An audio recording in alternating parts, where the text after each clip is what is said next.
To arch or not to arch? That is the question. In this video, we're going to be talking about bench press and the arch, and just dissecting some of the logics behind if it's good, if it's bad, and kind of contextualizing it based on our individual needs. Because I think when we look around on social media at different voices on this topic, it seems very black and white. It's good, it's bad, you have to do it, you don't have to do it. Where's the context at? And I think if we can approach this topic from a more contextual viewpoint, we'll be a lot better served to actually use arching or not arching for our goals a tad better. So two things I want to kind of talk about before we dive into the specifics of the bench press arch is I like to think about bench press arching on a range, right? So we go from specific to more middle ground to more specific. So down here we have the arches used by powerlifters. These are done to limit range of motion, to move the most weight possible, and to optimize their leverages. We have the arch here in the middle. This is more of like your recreational gym arch. You'll see most people who set up on the bench will just have some natural thoracic arch to their setup. That's kind of your more middle ground arch. Then down here, we have more the flat back posture. So when we do hook lying bench press, when we do feet elevated bench press, we have that limitation of the arch completely. So there's not a lot of thoracic extension going on. So within each of these ranges, so down here at this level of specificity, this level of specificity, and then the middle ground, there are different adaptations that we can kind of go for with each arch style. And that brings me to my second point, which is understanding how each of these arch styles can feed into different adaptations. So asking the questions like, am I trying to move the most weight possible and optimize my leverages to the fullest extent? That will help you decide what kind of arching strategy you should use. Are you trying to move through a full range of motion and allow some protracting and retracting to go on with the scapula? That will also factor into this decision. So I think understanding that arching is kind of on a range and we need to adapt a strategy that's based on our goals, and then understanding what those goals actually are and how they relate to the arch is very important. So now let's talk about 3 different arching strategies and when you would use each in different contexts. The first one we're going to talk about is the powerlifting arch. An arch used in powerlifting is not necessarily unsafe, as a lot of folks like to say. We're stabilizing the back and trying to create a range of motion that is optimizing our leverages to move the most weight possible.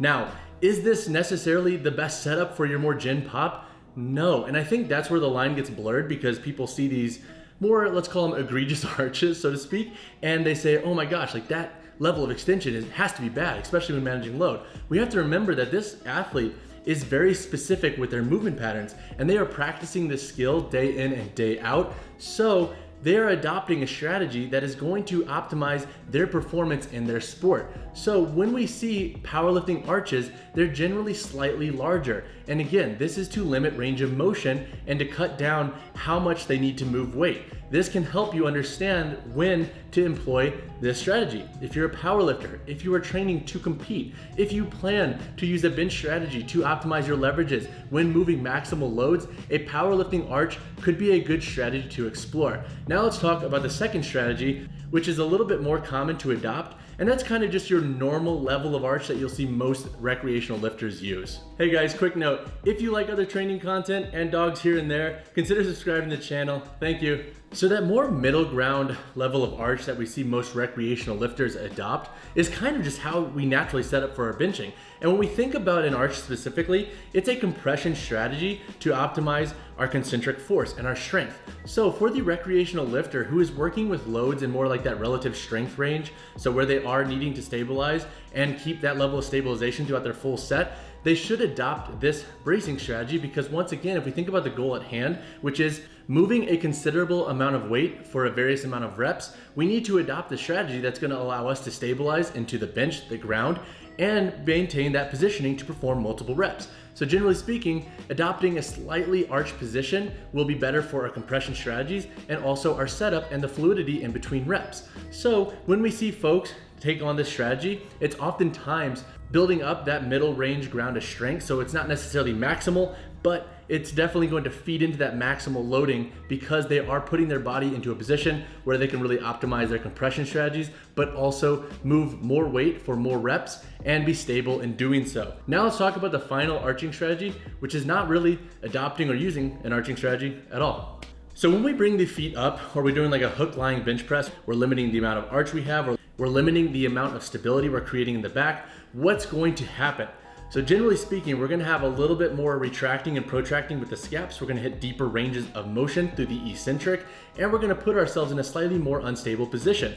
This is beneficial, in my opinion, for folks who are starting to develop their strength, starting to develop their pressing mechanics, and it feeds into your other bench strategies when it comes to the development of strength to deeper ranges of motion. Now, will this movement pattern be necessarily the best for the dedicated strength athlete?